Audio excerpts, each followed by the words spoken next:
Rachel Anderson was just trying to get home from her late shift at the auto parts store when she spotted him. A massive man in black leather hunched over his motorcycle on the shoulder of Highway 67, his broad shoulders shaking with what looked like uncontrollable sobs. She had no idea that stopping to help this stranger would lead to a convoy of roaring Harleys pulling up to her struggling repair shop 3 days later. She had no idea that beneath all that leather and chrome was Marcus Kane, a captain in one of the most feared motorcycle clubs in the country. And she definitely had no idea that her simple act of kindness was about to transform her entire world in ways she never could have imagined. Before we carry on, please hit the subscribe button to make my day, and let me know where you are watching from in the comments. The rain had been falling steadily for 2 hours, turning the October evening into a curtain of gray mist that made driving treacherous. Rachel Anderson gripped the steering wheel of her battered Honda Civic tighter as she navigated the winding curves of Highway 67. At 28, she had learned to be cautious about everything, especially when it came to strangers on dark roads.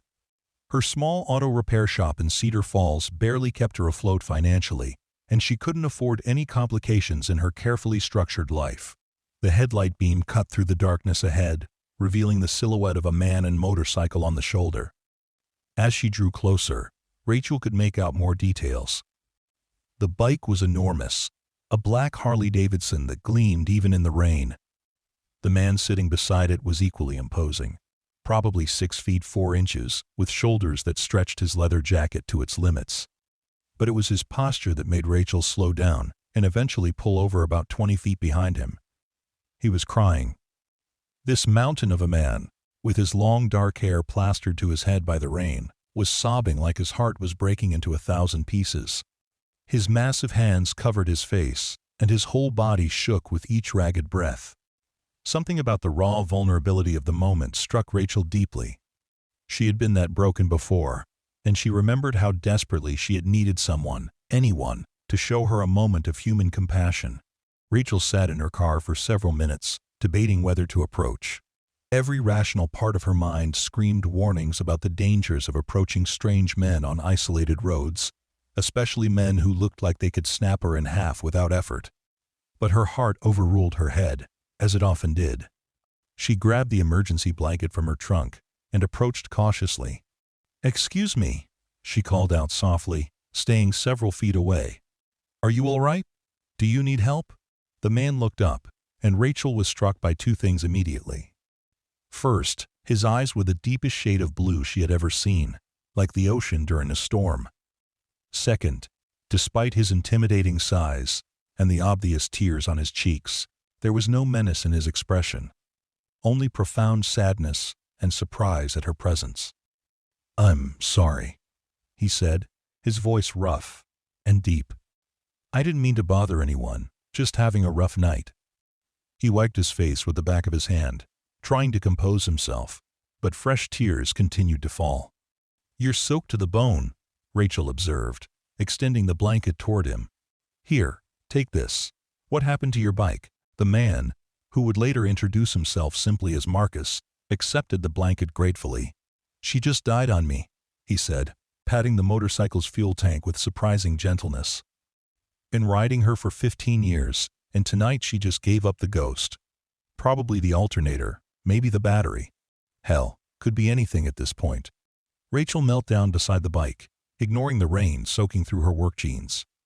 She had grown up in her father's garage and could diagnose most motorcycle problems by sound and feel. After a few minutes of inspection, she looked up at Marcus with a small smile. "Good news is, it's not the engine," she said. "Looks like your battery cables are corroded, and yeah, your alternator is probably shot. The bad news is, you're not riding anywhere tonight." Marcus nodded, wrapping the blanket around his shoulders. "I figured as much. I'll call a tow truck in the morning. Find a motel somewhere." "In this weather? On a Sunday night?" Rachel shook her head. "You'll be lucky to find anything open, and the tow companies won't come out until tomorrow afternoon at the earliest." She stood up, making a decision that would change both their lives forever. "Look, I know this might sound crazy, but I own a repair shop about 10 miles from here. I've got a flatbed truck at home, and I could tow your bike there tonight. Get you somewhere dry, at least. Marcus stared at her in amazement. You would do that for a complete stranger? In the middle of the night? Rachel shrugged, water dripping from her auburn hair. My dad always taught me that motorcycles have souls, and you don't leave a soul stranded on the side of the road. Besides, you look like you're going through something heavy. Sometimes we all need someone to throw us a lifeline. The gratitude in Marcus's eyes was so intense, it almost took Rachel's breath away. Ma'am, I don't know what to say. That's incredibly kind of you. It's Rachel, she said, extending her hand. Rachel Anderson, and kindness doesn't cost anything. Marcus came, he replied, shaking her hand with surprising gentleness despite his obvious strength. And I promise you, this kindness won't be forgotten. An hour later, Marcus's Harley was secured on the back of Rachel's flatbed truck, and they were driving through the quiet streets of Cedar Falls toward her shop. Marcus had insisted on riding in the truck's cab rather than following in his rental car, and Rachel found herself stealing glances at this mysterious man who had materialized from the rain like something out of a dream. So, what do you do when you're not rescuing stranded bikers? Marcus asked, breaking the comfortable silence. I fix things, Rachel replied simply. Cars, motorcycles, lawnmowers, pretty much anything with an engine. Inherited the shop from my dad about 5 years ago. It's not glamorous, but it pays the bills. Mostly. She paused, then added, What about you? What line of work keeps you out on the highways at night? Marcus was quiet for a long moment, staring out at the rain-soaked streets. I'm in transportation, he said eventually. Moving things from one place to another. It keeps me traveling a lot. Rachel sensed there was much more to the story, but she didn't press. Everyone had secrets, and she respected that. They pulled up to Anderson's Auto Repair, a modest single-bay garage with a small office and customer waiting area. The building looked tired but well-maintained, with fresh paint on the trim and carefully tended flower boxes under the windows. This is it, Rachel said, feeling suddenly self-conscious about her humble operation. Not much to look at, but the work is good. It looks perfect, Marcus said sincerely, studying the building with appreciation. You can tell it's a place where people care about what they do. As they unloaded his motorcycle, Marcus noticed the financial strain evident in every corner of the operation. The equipment was older, but meticulously maintained, the kind of setup that spoke of someone making do with what they had while taking pride in their work.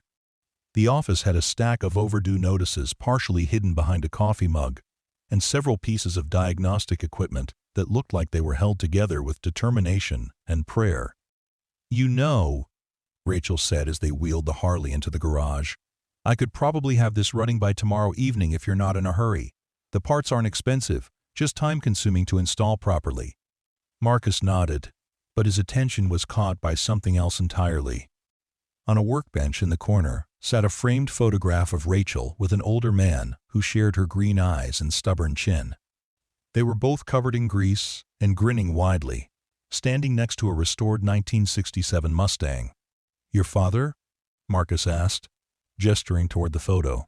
Rachel's smile was tinged with sadness. Yeah, that was taken the day we finished restoring that Mustang. Took us 3 years of weekends, but Dad said it was about the journey, not the destination. He taught me everything I know about engines and quite a bit about life. He sounds like a good man. The best, Rachel agreed. He died of a heart attack about 6 months after that picture was taken. Left me this place and a mountain of debt, but also the knowledge that honest work and treating people right matters more than making a fortune. Marcus absorbed this information quietly, filing it away alongside his growing understanding of the remarkable woman who had stopped to help a stranger in the rain. I'm sorry for your loss.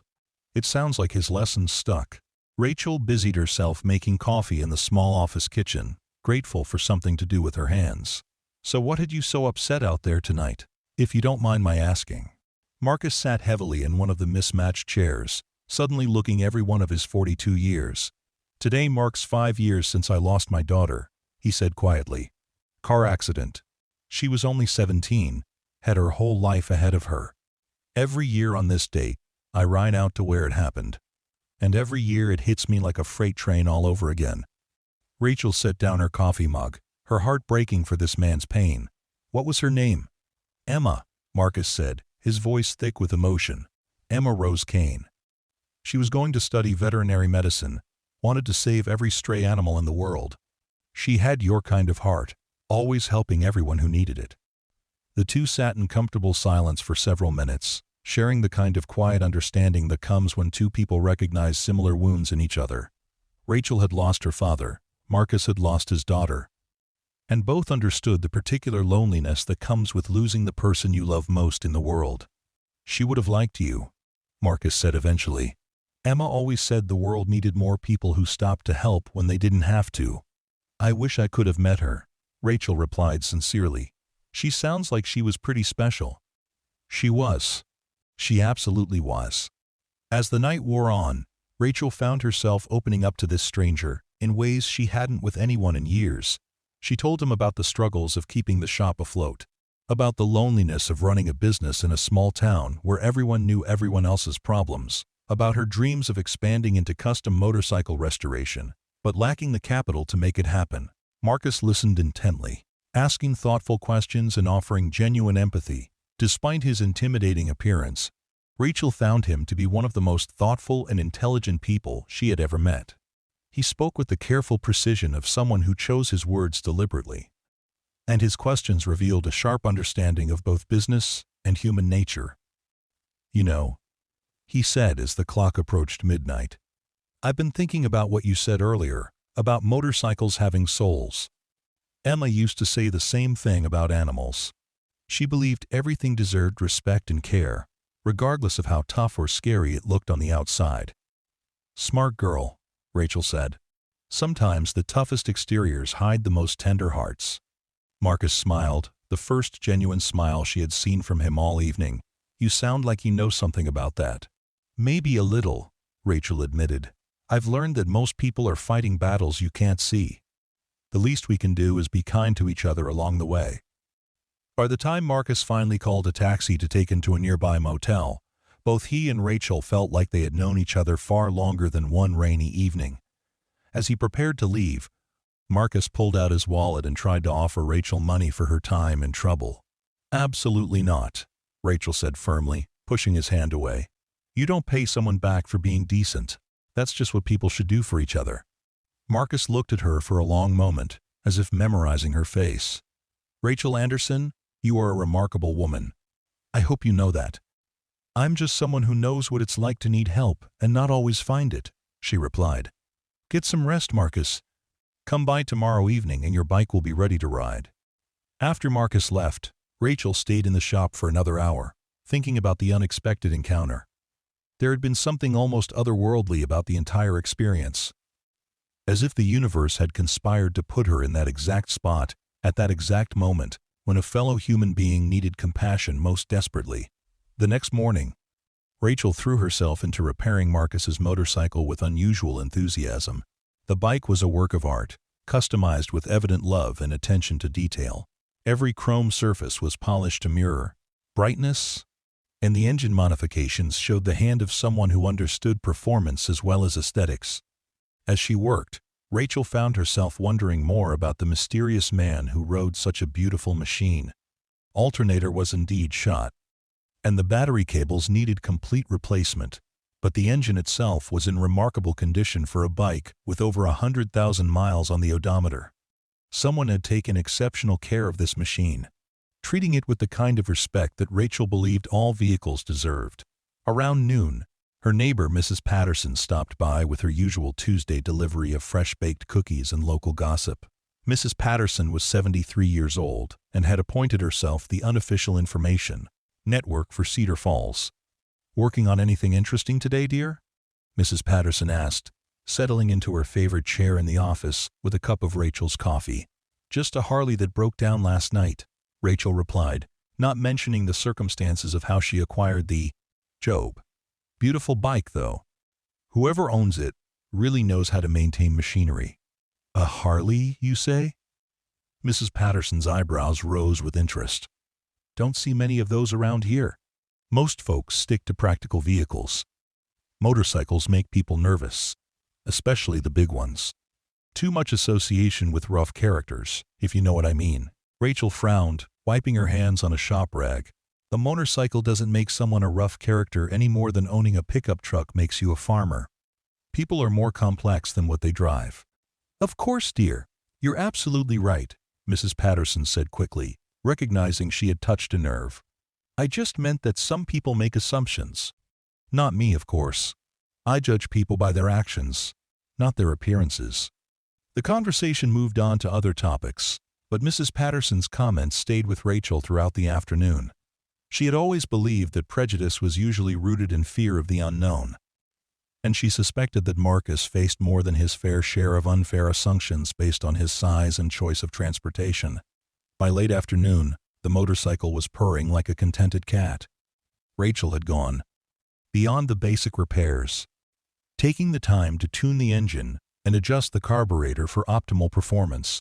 She had also noticed that the bike's custom paint job had several small chips and scratches, so she carefully touched up each imperfection until the black finish gleamed like new. Marcus arrived just as the sun was setting, riding in the passenger seat of the same taxi that had picked him up the night before. When he saw Prill, his motorcycle, his face lit up with pure joy. She looks better than she has in months, he said, running his hands over the freshly polished chrome. You didn't have to do all this extra work. When I take on a job, I do it right, Rachel replied, handing him the keys. Besides, she's too beautiful to send out looking anything less than her best. Marcus started the engine, and both he and Rachel smiled at the smooth, powerful rumble that filled the garage. The bike sounded strong and eager, ready for whatever roads lay ahead. What do I owe you? Oh, Marcus asked, reaching for his wallet. Rachel quoted him a price that barely covered the cost of parts, let alone her labor. Marcus stared at her in disbelief. That can't be right. You spent the better part of 2 days on this, and the work is flawless. This is worth at least 3 times what you're asking. It's a fair price for fair work, Rachel said stubbornly. I don't gouge people, especially people who are dealing with difficult times. Marcus paid the quoted amount, but as he prepared to leave, he turned back to Rachel with an expression of profound gratitude. I want you to know that what you did last night, stopping to help a stranger, it meant more to me than you could possibly understand. Emma always believed that angels came disguised as ordinary people, showing up just when you needed them most. I think she would have said you proved her point. Rachel felt tears prick her eyes at the sincerity in his voice. I hope things get easier for you, Marcus. Grief is a long road, but you don't have to walk it alone. Thank you, Rachel Anderson, for everything. Marcus climbed onto his motorcycle, and Rachel watched as he rode slowly out of the parking lot and disappeared into the gathering darkness. Something told her their paths would cross again, but she had no way of knowing how dramatically that reunion would change her life. 3 days passed quietly. Rachel fell back into her routine of oil changes, brake jobs, and the occasional diagnostic challenge that kept her skills sharp. The brief encounter with Marcus Kane began to feel almost dreamlike, a moment of profound human connection that had appeared and vanished like morning mist. Thursday morning brought an unusually busy day. Rachel had 3 cars scheduled for major repairs, and she was deep under the hood of a stubborn Ford pickup when she heard the sound that would be forever etched in her memory. It started as a distant rumble, like approaching thunder, but gradually grew into the unmistakable roar of multiple motorcycle engines. Rachel emerged from under the truck's hood, wiping her hands on her coveralls as the sound grew louder. Through the large windows of her garage, she could see a convoy of motorcycles approaching down Cedar Falls Main Street. Not just any motorcycles, but a procession of gleaming Harley-Davidsons ridden by men and women in black leather jackets. As they drew closer, Rachel could make out more details that made her heart rate quicken. These weren't weekend riders or casual enthusiasts. The formation was too precise, the riders too uniform in their appearance, and the bikes too perfectly maintained. This was a motorcycle club, and based on the patches she could see on their jackets, they were members of one of the most notorious organizations in the country. The convoy pulled into Rachel's parking lot with military precision, engines rumbling in harmony before falling silent one by one. Rachel counted 12 bikes total, each one a masterpiece of chrome and steel.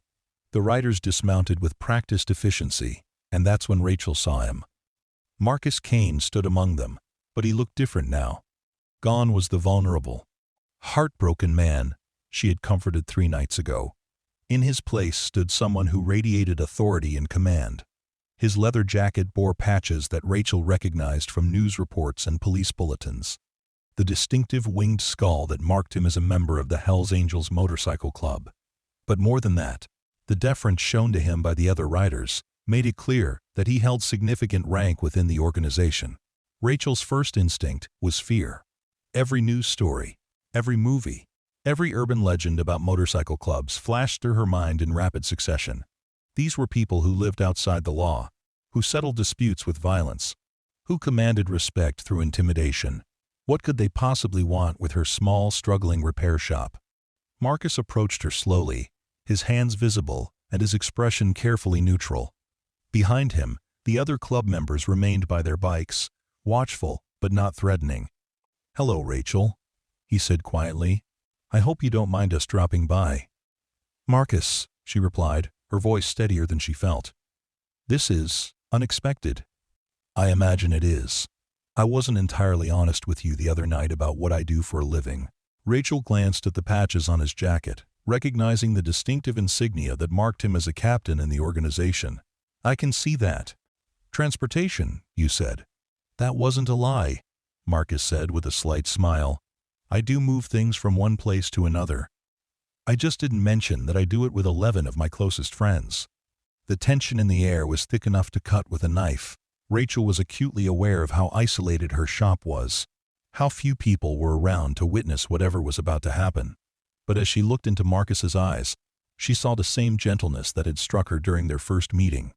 "The thing is," Marcus continued, "I've spent the last 3 days thinking about what you did for me, how you stopped to help someone you didn't know, how you treated me with kindness when I was at my lowest point, how you refused to take advantage of someone in a vulnerable position." He gestured toward the other club members. "My brothers here have been listening to me talk about the angel who appeared on Highway 67, and they wanted to meet this remarkable woman for themselves." One by one, the other riders approached. Despite their intimidating appearance, each one introduced themselves politely and thanked Rachel for her kindness to their captain. There was Jake, a grizzled veteran with arms covered in military tattoos. Sarah, the only other woman in the group, who shook Rachel's hand with genuine warmth. Tommy, barely old enough to drink legally, but already carrying himself with the confidence of someone who belonged to something larger than himself. "Marcus told us how you fixed his bike and wouldn't take proper payment for it," Sarah said. "That kind of integrity is rare in this world." "Anyone would have done the same thing," Rachel replied, still processing the surreal nature of the situation. "No, they wouldn't have," Jake said firmly. "Most people would have driven right past a crying man on the burr side of the road. Most mechanics would have seen that Harley and dollar signs, would have padded the bill and taken advantage. You didn't do either of those things." Marcus stepped forward again, his expression serious. "Rachel, I need to ask you something, and I want you to answer honestly. Are you afraid of us right now?" Rachel considered the question carefully. She was certainly nervous, but as she looked around at the group of bikers, she realized that her fear was based more on preconceptions than reality. These people had approached her respectfully, had introduced themselves politely, and had shown genuine appreciation for a simple act of kindness. "A little," she admitted, "but not because of anything you've done. Because of what I think I know about your organization." "Fair enough," Marcus nodded. "We have a reputation, and some of it is deserved. We're not angels, despite what our name might suggest. But we're also not the monsters that some people make us out to be. We take care of our own, we protect what matters to us, and we have a code of honor that means something. Part of that code," Sarah added, "is that debts get paid, kindness gets returned. And when someone shows respect to one of us, they show respect to all of us." Marcus reached into his jacket, and for a moment Rachel tensed, but he pulled out a thick envelope rather than anything threatening. "This is why we're here. You wouldn't take proper payment for your work, but that doesn't mean the debt goes away." Rachel shook her head. "I don't want your money. What I did wasn't about getting paid." "We know that," Marcus said gently. That's exactly why you're getting it anyway. He handed her the envelope, and despite her protests, Rachel found herself accepting it. When she opened it, her breath caught in her throat. Inside was more cash than she typically saw in 6 months of operation, enough to pay off her outstanding debts and upgrade her equipment with money left over. This is too much, she whispered. I can't accept this. Yes, you can, Tommy said with a grin, because it comes with strings attached. Marcus shot him a warning look, but his expression remained kind when he turned back to Rachel. What Tommy means is that we have a proposition for you. We've been looking for a mechanic we can trust, someone who does quality work and doesn't ask too many questions about schedules or destinations. We travel a lot, Jake explained. Cover a lot of ground, put a lot of miles on our bikes. Most shops either try to rip us off or won't work on our machines at all. We need someone reliable. Sarah nodded in agreement. Marcus says you're the best mechanic he's ever worked with, and coming from him, that means something. The man knows engines like some people know scripture. What exactly are you asking? Rachel said, still staring at the money in her hands. We want to put you on retainer, Marcus explained, exclusive maintenance contract for our chapter. Regular work, premium pay, and the kind of job security that most small business owners only dream about. Rachel's mind raced as she considered the implications. On one hand, this was the answer to her financial prayers. The opportunity to not just survive but actually thrive. On the other hand, she would be entering into a business relationship with an organization that operated in the shadows of society. I need to think about this, she said finally. Of course you do, Marcus replied. It's not a decision to make lightly. But I want you to understand something. When I was broken down on that highway, crying like a baby over my lost daughter, you didn't see a dangerous biker or a criminal. You saw a human being who needed help, and you provided it without expecting anything in return. That kind of character is precious, and it's exactly what we're looking for. The group began mounting their motorcycles, preparing to leave Rachel with her thoughts and her windfall. As Marcus straddled his bike, he looked back at her one final time. Take your time deciding, he called over the rumble of starting engines. But remember, everyone deserves a chance to build something meaningful. Your father would want you to succeed. As quickly as they had arrived, the convoy of motorcycles disappeared down Cedar Falls Main Street, leaving Rachel standing in her parking lot with an envelope full of cash and a decision that would define the rest of her life. That evening, Rachel sat in her office staring at the money spread across her desk. She had counted it 3 times, and each count confirmed what seemed impossible. There was exactly $50,000 in cash, more money than she had ever seen at one time. Attached to the bills was a business card with Marcus's phone number and a handwritten note that simply said, "For Emma, who believed in angels." The rational part of Rachel's mind cataloged all the reasons she should refuse the money and the job offer. Associating with a motorcycle club, even in a purely business capacity, would inevitably bring scrutiny from law enforcement. It would change how people in Cedar Falls viewed her and her shop. It could potentially put her in danger if the organization's activities ever drew violent retaliation from rivals or law enforcement. But another part of her mind, the part that sounded remarkably like her father's voice, reminded her of different truths. The money could save her business and allow her to expand into the custom restoration work she had always dreamed of doing. The steady income from maintenance contracts would provide the security she had never experienced as a business owner. And perhaps most importantly, she would be working with people who had shown her genuine respect and appreciation for her skills.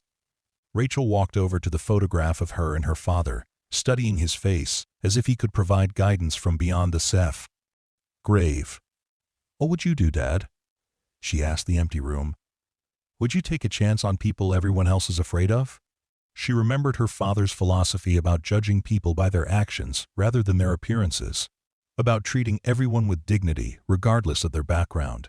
He had taught her that the best way to change someone's opinion of you was to prove them wrong through consistent, honorable behavior. Over the next week, Rachel found herself researching everything she could about the Hells Angels Motorcycle Club. The picture that emerged was complex and contradictory. Yes, there were criminal elements within some chapters, And yes, there had been violent incidents over the years. But there were also stories of charity rides, of club members defending their communities from other threats, of codes of honor that meant something in a world where principles seemed increasingly rare. She also discovered that Marcus K. Nass was not just any member of the organization. He was a highly respected captain who had served in the military before joining the club, who had never been convicted of any serious crimes, and who was known within the biker community for his intelligence and integrity. Several online forums praised his mechanical knowledge and his fair dealing with both members and outsiders. The more Rachel learned, the more she realized that her decision couldn't be based on stereotypes or fears. It had to be based on her direct experience with Marcus and his companions, people who had treated her with respect and offered her an opportunity that could transform her life. On the following Tuesday, exactly 1 week after the convoy had visited her shop, Rachel picked up her phone and dialed Marcus's number. He answered on the second ring, as if he had been waiting for her call. "Rachel," he said warmly, "I was hoping to hear from you." "I've been thinking about your offer," she said, her voice steadier than she felt. "I have some conditions." "I'm listening." "First, I want to meet with your entire chapter, not just you and a few representatives. If I'm going to work with all of you, I want to know all of you." "That can be arranged." "Second, I need to understand exactly what kind of work you're asking me to do. I won't be part of anything illegal, and I won't work on vehicles that I suspect are being used for illegal purposes." "Fair enough. Our bikes are our primary means of transportation and our most prized possessions. What we need is someone who can keep them running reliably and safely. Nothing more complicated than that. Third, I want this arrangement to be completely transparent. No hidden expectations, no gradual escalation of responsibilities, no surprises down the road." Marcus was quiet for a moment, and Rachel wondered if she had pushed too hard, asked for too much.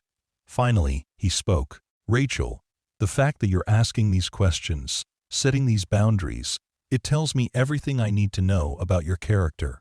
Yes to all 3 conditions." "When would you like to meet the rest of the family?" "Family?" Rachel questioned. "That's what we are," Marcus explained. "Not all families are related by blood. Some are bound by choice, by shared values, by commitment to each other's welfare. We choose to be brothers and sisters, to support each other through good times and bad. It's not a decision we take lightly." The concept resonated with Rachel more than she expected. Since her father's death, she had felt profoundly alone, adrift without the anchor of family connection. The idea of belonging to something larger than herself, of having people who would stand by her in difficult times, held an appeal that surprised her. "This Saturday," she said. "Afternoon would be best. And Marcus, I want to be clear about something. I'm not looking to join your club or become anything more than your mechanic. This is a business arrangement." "Understood completely. See you Saturday, Rachel." Saturday afternoon brought unseasonably warm weather for November, and Rachel spent the morning cleaning her shop and preparing for what might be the most important business meeting of her life. She had decided to cook, reasoning that food was a universal language of hospitality and respect. By the time the first motorcycles appeared on the horizon, she had prepared enough chili and cornbread to feed a small army. The full chapter, MIS, numbered 18 members, not counting Marcus, and they arrived in smaller groups throughout the afternoon. Each member took time to introduce themselves to Rachel personally, sharing not just their names, but stories about their lives, their wives, families, their reasons for choosing the brotherhood of the club. There was Dr. Patricia Gonzalez, an emergency room physician who rode a pristine white Harley and used her medical skills to patch up injured riders during longer distance runs. Michael Washington, a retired police officer who had joined the club after 25 years of law enforcement, taught him that the world was more complicated than he had originally believed. Eleanor Rodriguez, a single mother who worked as a high school teacher during the week and found freedom and acceptance within the club that she had never experienced elsewhere. As the afternoon progressed, Rachel's preconceptions continued to crumble. These were not the stereotypical criminals she had expected. They were teachers, veterans, small business owners, skilled tradespeople, and working professionals who had chosen to be part of something that gave their lives meaning and structure. The business discussion was straightforward and professional. The club needed someone to handle all routine maintenance, major repairs, and emergency road service for their entire fleet of motorcycles. In return, they offered a monthly retainer that would guarantee Rachel's financial stability, plus additional payment for each job completed. We travel together, we ride together, and when one of our bikes breaks down, we all stop until it's fixed, Marcus explained. What we need is someone we can call day or night, someone who will drop everything to get us back on the road. What about parts? Rachel asked. Some of these custom modifications might require special orders. Money isn't an issue, Sarah replied. We maintain emergency funds specifically for bike maintenance. You tell us what you need, we'll make sure you get it. Elena leaned forward in her chair. The thing you need to understand, Rachel, is that these machines aren't just transportation for us. They're our freedom, our identity, our connection to something pure and honest in a world that's often neither. When you take care of our bikes, you're taking care of the most important things in our lives. The sincerity in her voice was unmistakable, and Rachel found herself nodding in understanding. She felt the same way about engines, about the satisfaction of diagnosing problems and creating solutions, about the meditation of working with her hands to bring broken things back to life. As the sun began to set, the formal business concluded, but the gathering continued. Someone produced a guitar, and stories began flowing around the small group. Rachel heard tales of cross-country rides, of charitable events that raised thousands of dollars for local bad causes, of times when club members had risked their own safety to help strangers in need. Marcus told the story of a winter night when the club had rescued a family whose car had broken down in a blizzard, staying with them for hours until help arrived. Patricia shared how she had performed emergency surgery on an accident victim using motorcycle tools and headlights, what an ambulance couldn't reach a remote crash site.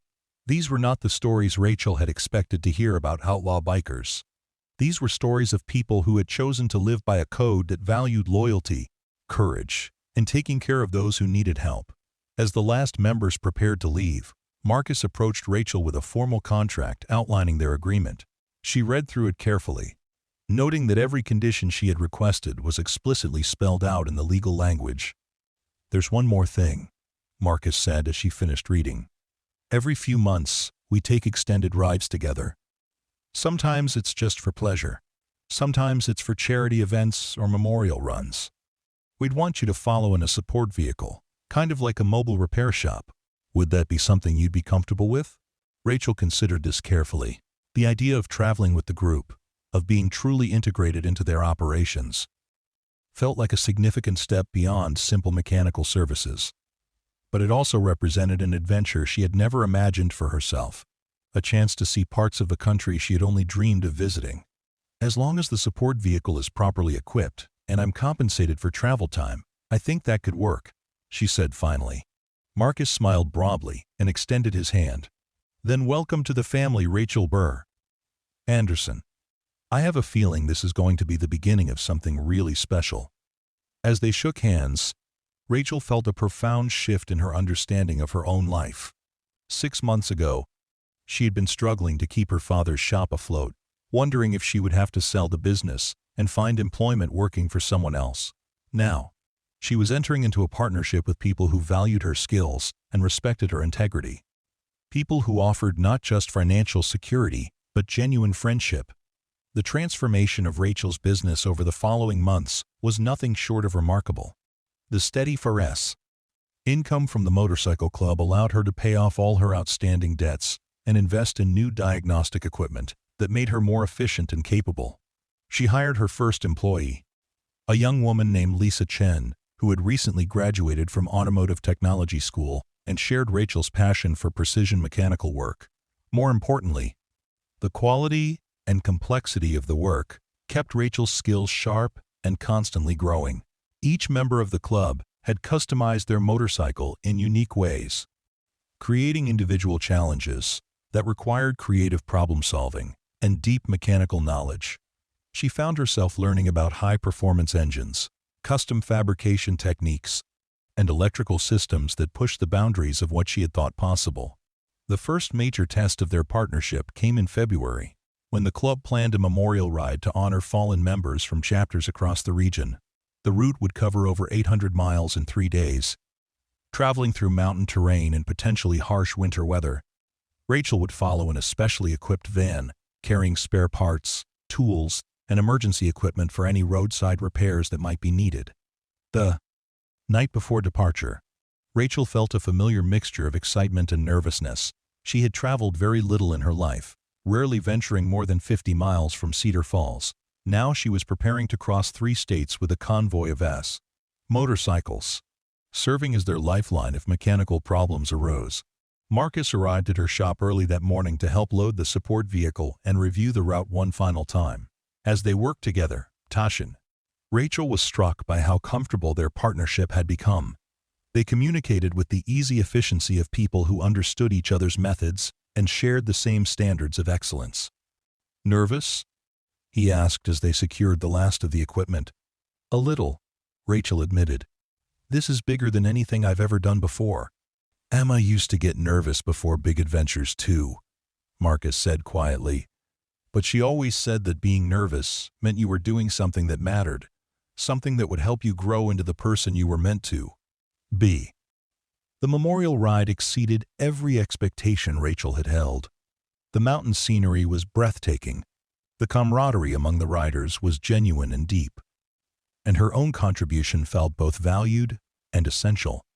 When Sarah's bike developed electrical problems on a remote mountain pass, Rachel diagnosed and repaired the issue in less than an hour, earning cheers from the entire group. But the most meaningful moment came during the memorial ceremony itself. As each fallen member's name was read aloud, Rachel watched the profound grief and love displayed by people who had often been stereotyped as heartless criminals. These individuals mourned their losses with the same intensity as any family, honoring memories with the same respect as any community.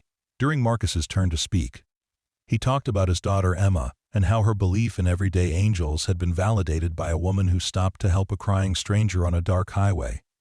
As he spoke, Rachel realized that she had found something she hadn't even known she was searching for, a sense of purpose and belonging that went far beyond simple employment.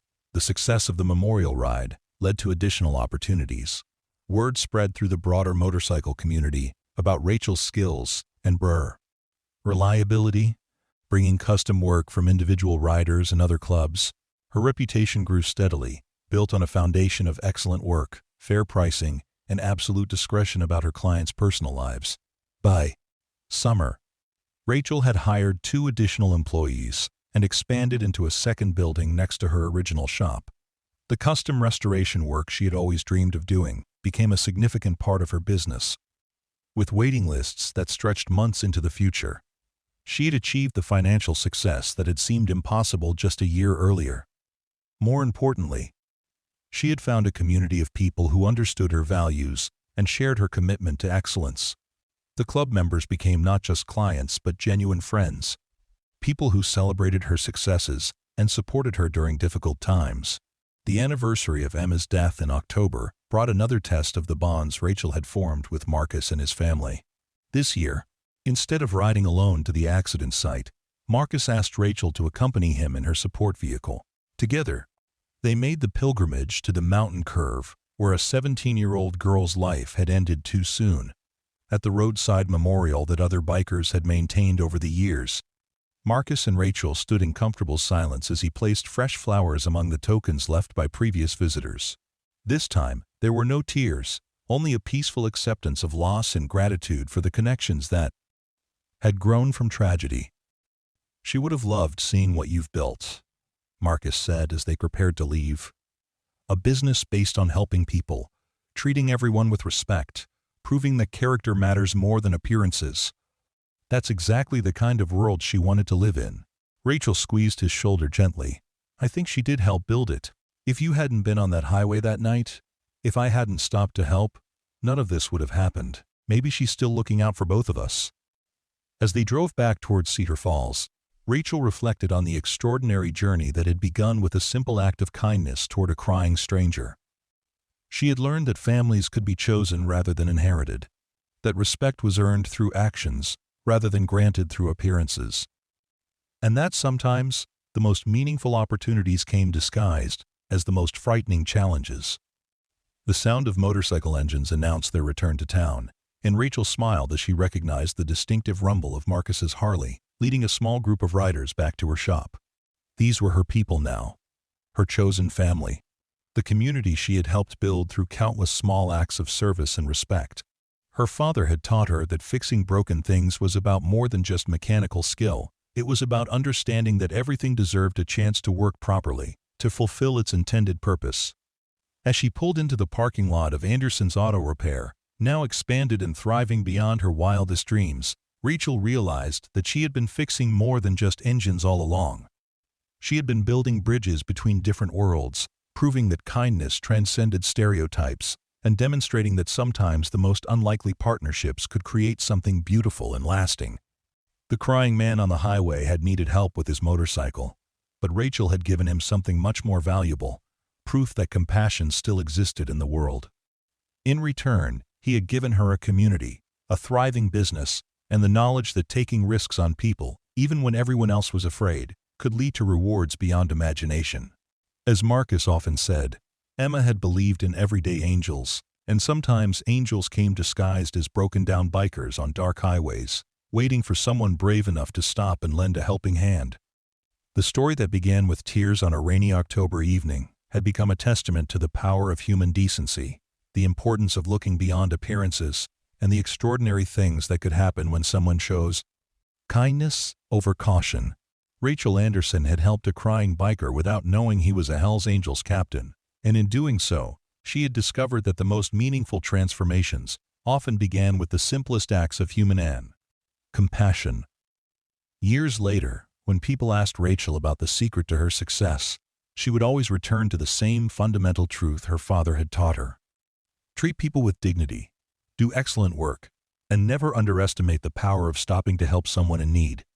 Sometimes that someone might surprise you, and sometimes that surprise might change your entire life in ways you never could have imagined. But the story was far from over. 3 years into their partnership, Rachel faced a challenge that would test everything she had learned about loyalty, courage, and standing up for what was right. It started with a phone call on a Tuesday morning in March. Rachel was in her expanded shop, training her newest employee on the intricacies of Harley-Davidson electrical systems, when her phone rang. The caller ID showed Marcus's number, but the voice that answered was strained and urgent. "Rachel, I need you to listen carefully. We're in trouble, and we need your help." "What kind of trouble?" Rachel asked, immediately focusing all her attention on the call. "The kind where everything we built together might disappear overnight. There's been an incident involving another club, and the police are looking for any excuse to shut us down.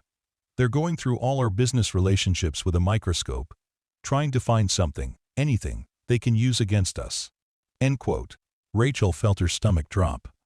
She had always known this possibility existed, that her association with the club might eventually draw unwanted attention from law enforcement. "What do you need from me?" "Honesty," Marcus replied without hesitation. "They're going to come to your shop, probably today.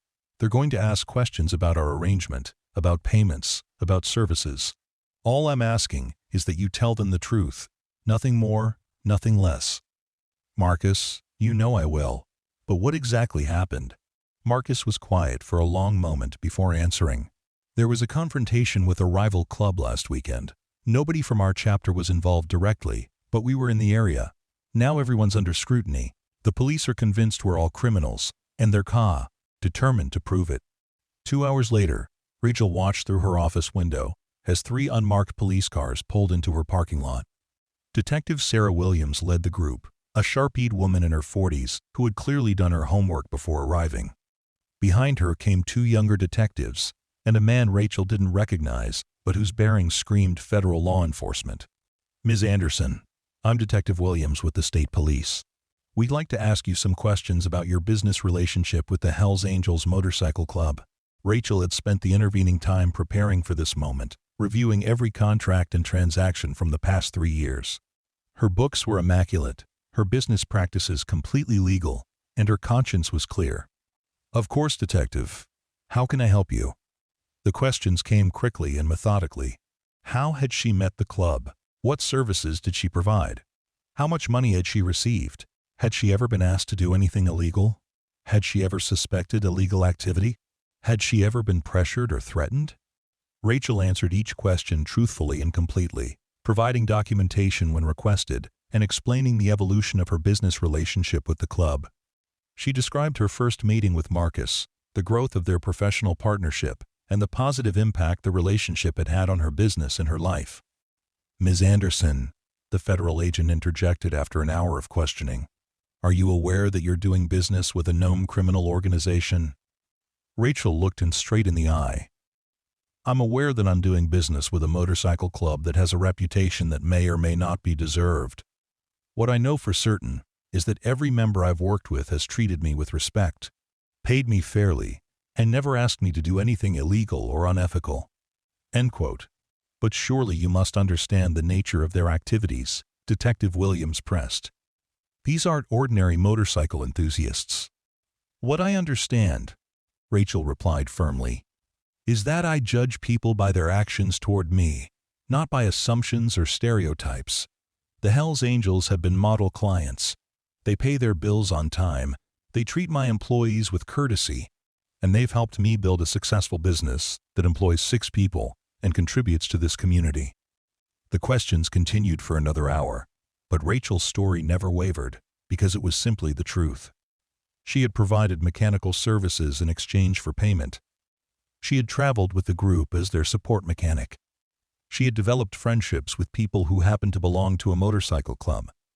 None of these activities were illegal, and all of them had been conducted with complete transparency.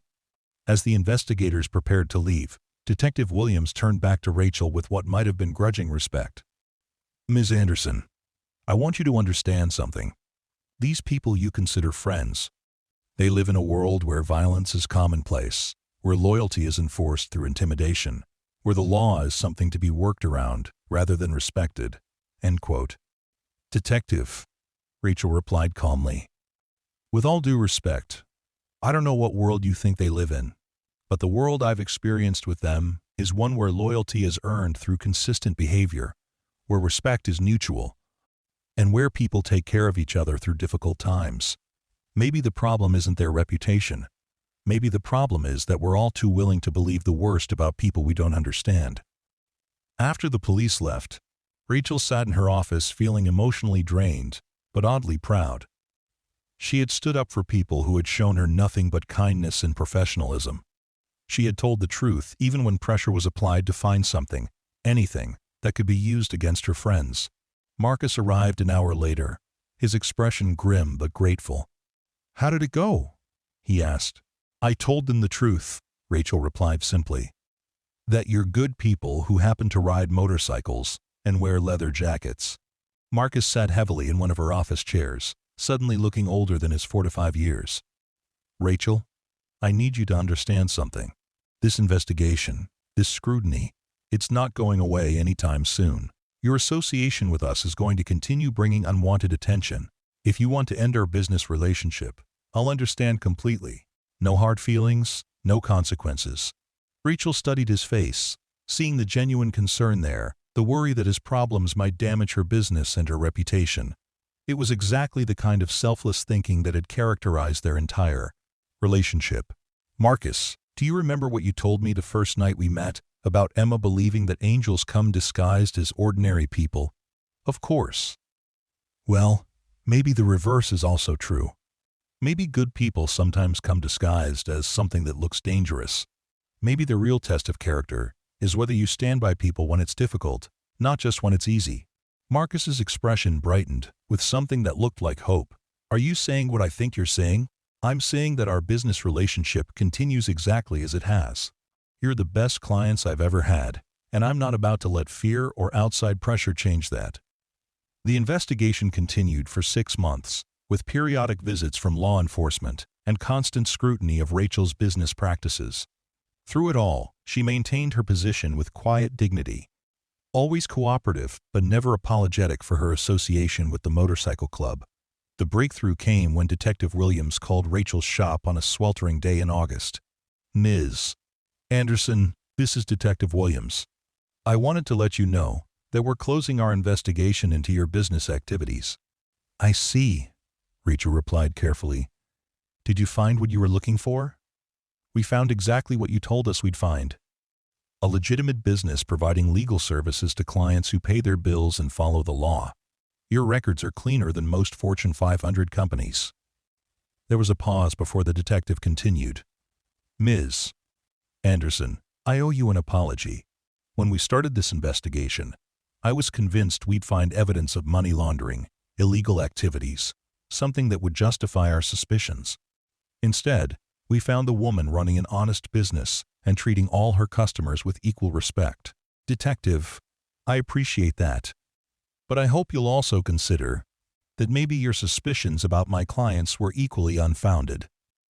That's something I'm still working through, Detective Williams admitted. What I can say is that your example has made me think differently about assumptions and stereotypes. The end of the investigation brought a sense of relief and vindication, but it also brought unexpected consequences. Word spread through the motorcycle community about Rachel's loyalty during the difficult months, about her refusal to distance herself from clients when pressure was applied. Her reputation grew far beyond her regional base, bringing custom work from across the country. More importantly, her relationship with the club deepened into something that transcended business. She was invited to private family gatherings, asked to stand as godmother to members' children, included in decisions that affected the group's future direction. She had become not just their mechanic, but their trusted friend and advisor. The fourth anniversary of her first meeting with Marcus was marked by a celebration that surprised Rachel with its emotional impact. The club had commissioned a custom trophy, a beautiful piece that depicted a woman working on a motorcycle surrounded by protective angels. The inscription read, "To Rachel Anderson, who proved that angels come in coveralls and work with their hands." "This is beautiful," Rachel said, genuinely moved by the gesture. "But you know I was just doing what anyone should do." "No," Sarah replied firmly. "What you did was extraordinary, and it changed all of our lives. You took a risk on people everyone else was afraid of. You stood by us when it was difficult, and you proved that character matters more than appearances." Elena nodded in agreement. "You taught us that respect has to be earned, not demanded. You showed us what it looks like when someone treats you as a person rather than as a stereotype." Dr. Gonzalez stepped forward with a smile. "And you proved that the best partnerships are built on mutual benefit rather than fear or intimidation." The celebration continued late into the evening, with stories and laughter that reinforced the bonds of chosen family. As Rachel looked around at the faces of people who had become so important to her life, she reflected on the journey that had brought them all together. The fifth year of their partnership brought new challenges and opportunities. Rachel's shop had grown into a regional destination for custom motorcycle work, with a waiting list that stretched nearly a year into the future.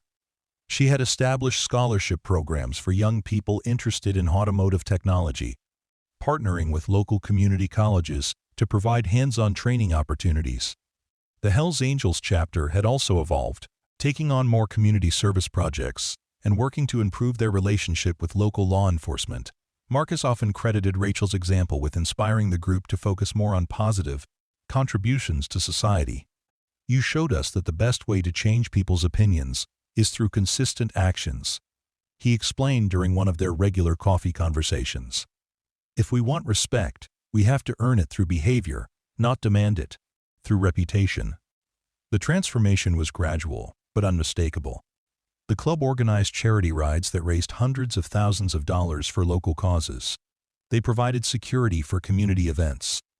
Always professional and courteous in their interactions with the public, they partnered with veterans organizations, using their resources and organization to help fellow service members transition to civilian life. Rachel's role in these activities grew naturally from her position as the group's trusted advisor. Her business skills and community connections proved invaluable in organizing events and managing relationships with other organizations. She found herself serving as an unofficial ambassador between the motorcycle club and the Camelot broader community, helping to bridge gaps that had existed for decades.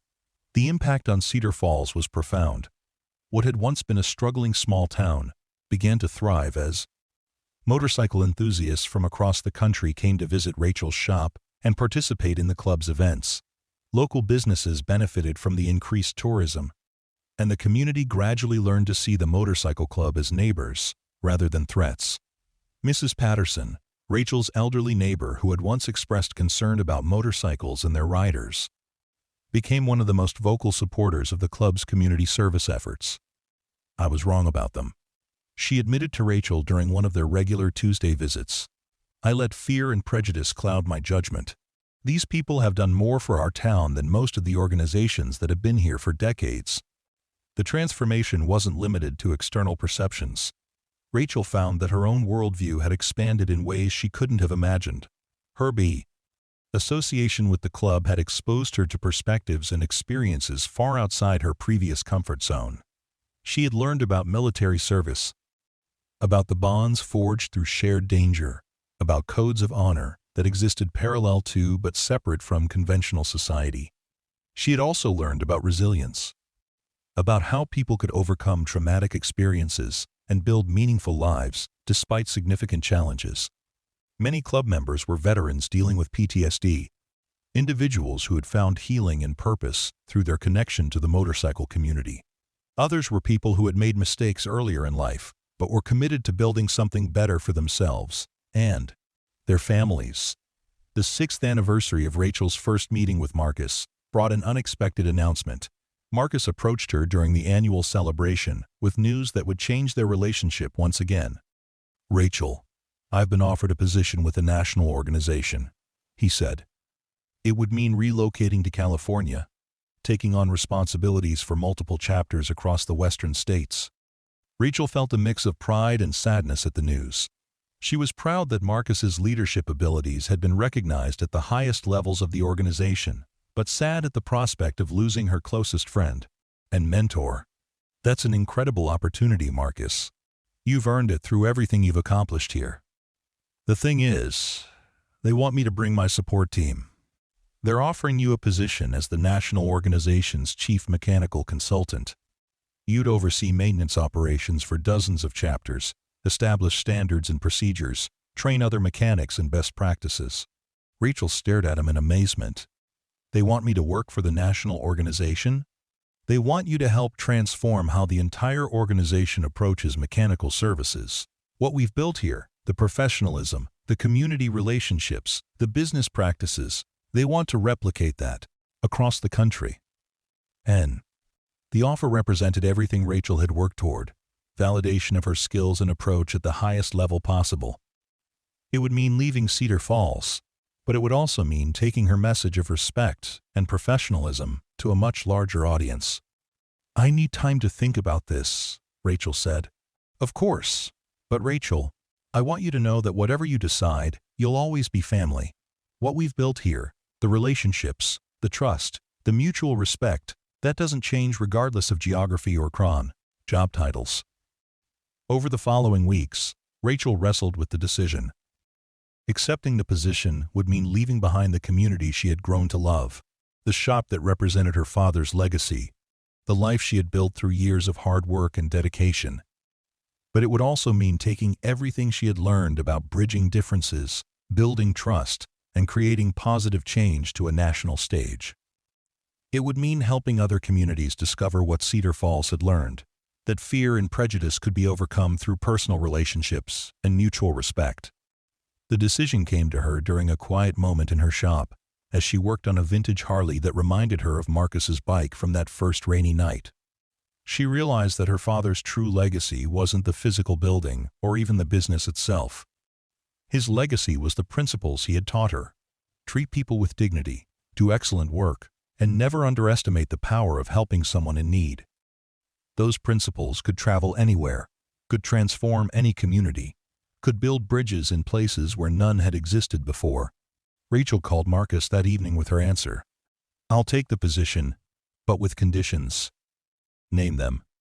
"First, we maintain our relationship with Cedar Falls. This becomes our model chapter, the place where new mechanics come to learn how community integration works." "Agreed." "Agreed." "Second, we establish that scholarship program I've been talking about, but on a national scale. We create opportunities for young people to learn skilled trades, regardless of their background or circumstances. Absolutely. Oh. Third, we formalize the community service aspects of what we do. Every chapter commits to positive contributions to their local communities. We prove through actions that we're part of the solution, not part of the CS problem. Rachel, you continue to amaze me. Yes to all three conditions. As Rachel prepared to take on her new role, she reflected on the extraordinary journey that had begun with a simple act of kindness on a dark highway. She had helped a crying stranger fix his motorcycle, and that moment of compassion had grown into something neither of them could have imagined. She was no longer just a small-town mechanic struggling to keep her father's business alive. She had become a bridge between different worlds, a catalyst for positive change, a living example of how courage and compassion could transform communities and challenge stereotypes. The roar of motorcycle engines continued to be the soundtrack of Rachel's days, but now it represented something even more powerful than family coming home. It was the sound of barriers being broken, of prejudices being challenged, of people choosing connection over fear. In the end, Rachel had learned that the most important question wasn't whether you should trust a crying stranger on a dark highway, but whether you had the courage to find out what happened when you did. Her answer to that question had led to everything else, and she had never regretted taking the risk on human decency that changed both their lives forever. Now, it was time to see how many other lives could be changed by the same simple principle.